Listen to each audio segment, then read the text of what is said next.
2016 সালের 26শে June Copa আমেরিকার ফাইনালে ব্যাক টু ব্যাক চিলির কাছে হেরে ইন্টারন্যাশনাল ফুটবল থেকে যখন অবসর ঘোষণা করছেন লিও মেসি, ঠিক সেই সময় সেই রাতে 15 বছর বয়সী রিভার প্লেটের যুব দলে খেলা তার এক ভক্ত সোশ্যাল মিডিয়ায় তাকে লিখছেন এক খোলা চিঠি এবং পরবর্তীতে এই ভক্তই তার সঙ্গে একই মঞ্চে দাঁড়িয়ে জিতছেন বিশ্বকাপ। Welcome to the third episode of Campeones del Mundo.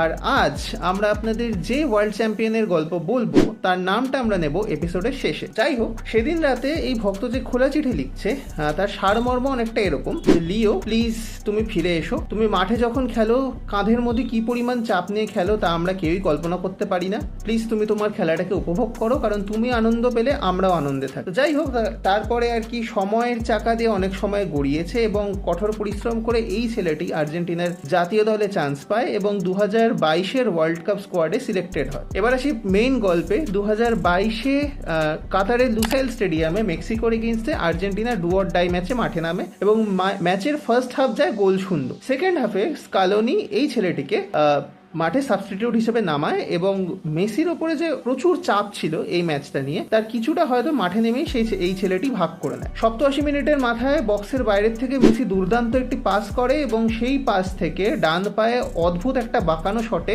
গোল করে এই ছেলেটি এবং গোল করার পরেই কর্নার ফ্ল্যাগের দিকে দৌড়ে যায় এবং তার পেছন পেছন দৌড়ে আসে তার আইডল লিও মেসি এবং এসে তাকে জড়িয়ে ধরে। এরপরে গল্পটাতে সবারই জানা, ফ্রান্সের এগেইনস্টে রুদ্ধশ্বাস ফাইনালে যেতে আর্জেন্টিনা প্রায় 36 বছর পর নিজেদের ওয়ার্ল্ড কাপের খরা কাটিয়ে ওয়ার্ল্ড কাপের সেরা খেলোয়াড় হিসাবে দ্বিতীয়বার গোল্ডেন বল জিততে যখন স্টেজে উঠছেন মেসি, তখন তার এই শিষ্যটিও কিন্তু জিতে নিচ্ছেন ওয়ার্ল্ড কাপের সেরা যুব খেলোয়াড় অর্থাৎ young talent of the tournament এর পুরস্কার। তো এই ছেলেটি আর কেউ নয়, এনজো ফার্নান্দেজ। আর মেসি আর এনজোর এই গল্প হয়তো যে কোনো রূপকথার গল্পকেও হার মানাবে। আমাদের এই এপিসোড ভালো লেগে থাকলে পরে don't forget to hit the follow button, and এরপরে আপনারা কোন ওয়ার্ল্ড চ্যাম্পিয়নের গল্প শুনতে চান একদম জানাতে ভুলবেন না কমেন্ট সেকশনে।